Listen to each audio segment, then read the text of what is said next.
तारीख 23 दिसंबर 2025, flight number AI 186।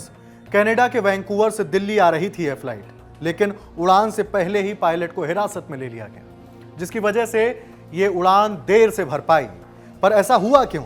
Pilot का दोष क्या था और इस मामले में एयर इंडिया ने क्या सफाई दी है, अब ये जान लेते हैं। जानकारी के मुताबिक फ्लाइट AI 186 जो कनाडा के वैंकूवर से दिल्ली आ रही थी, इस फ्लाइट के पायलट को लेकर वैंकूवर एयरपोर्ट के ड्यूटी फ्री स्टोर के एक कर्मचारी ने कनाडाई अधिकारियों को अलर्ट किया। उसने पायलट के मुंह से शराब की गंध आने की शिकायत की, जिसके बाद कनाडाई अधिकारियों ने पायलट से पूछताछ की।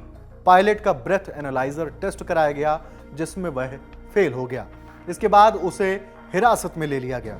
फिर सुरक्षा प्रोटोकॉल के तहत कार्रवाई हुई। एहतियातन एयर इंडिया ने वैकल्पिक पायलट को रोस्टर किया, जिससे उड़ान में देरी हुई।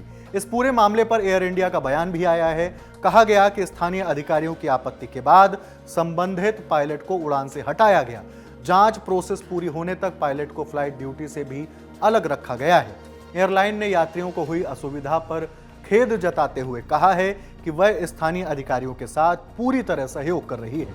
एयर इंडिया ने स्पष्ट किया कि नियमों और प्रक्रियाओं के किसी भी उल्लंघन के प्रति उसकी जीरो टॉलरेंस नीति है।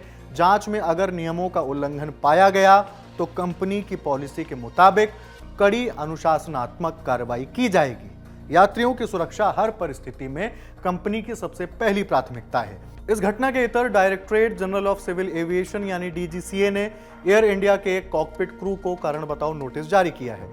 फ्लाइट AI 358 और AI 357 में aircraft dispatch, minimum equipment list, compliance और फ्लाइट क्रू के फैसले लेने से जुड़ी सुरक्षा चिंताओं के बीच ये कारण बताओ नोटिस जारी किया गया है। सिविल एविएशन अथॉरिटी ने बताया कि AI 358 फ्लाइट में एक दरवाजे के पास धुएं की गंध आ रही थी।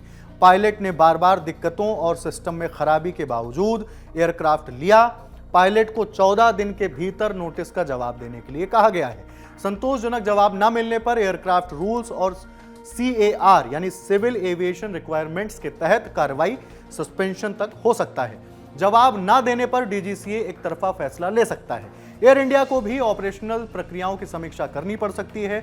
पायलट के खिलाफ व्यक्तिगत कार्रवाई के साथ साथ एयरलाइन की जवाबदेही भी जांच के दायरे में है। नोटिस में जो MEL का जिक्र हुआ वो क्या है, अब ये भी जान लेते हैं। MEL यानी मिनिमम इक्विपमेंट लिस्ट वह लिस्ट होती है जिसमें तय होता है कि किन तकनीकी खामियों के बावजूद विमान उड़ सकता है। DGCA के अनुसार इस केस में MEL की O कंडीशन का पालन नहीं किया गया। इससे पहले 22 दिसंबर को मुंबई जाने वाली एयर इंडिया की एक फ्लाइट को उड़ान के तुरंत बाद दिल्ली एयरपोर्ट पर वापस लौटना पड़ा था।